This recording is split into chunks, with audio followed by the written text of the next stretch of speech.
嗨嗨，大家好啊！今日我哋嚟介紹下資訊素養。資訊素養呢個詞彙其實喺21世紀先開始興起，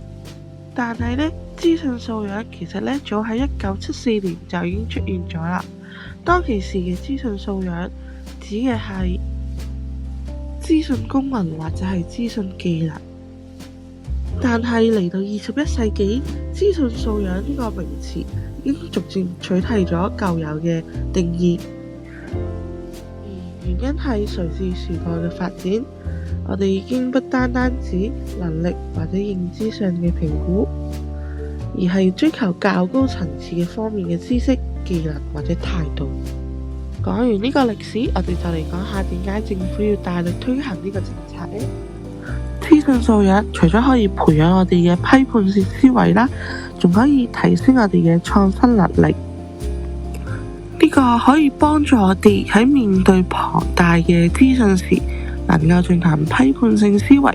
辨別真定係假。而提升我哋嘅創新能力係可以透過整理同埋應用資訊呢，激發我哋嘅創意。喺現實生活中，我哋都可以運用到資訊素養嘅，就好似我哋經常會收到屋企人分享啲新聞，而嗰啲新聞究竟係咪真嘅呢？我哋就可以運用到資訊素養啦。例如批判性思維啦，我哋嚟睇下佢嘅來源，佢係邊個發佈嘅，資訊來源可信度高唔高，又或者嗰啲所引用嘅數據係咪真實存在？我哋亦可以睇下佢係咪一個權威性，而呢啲就可以幫助到我哋去分別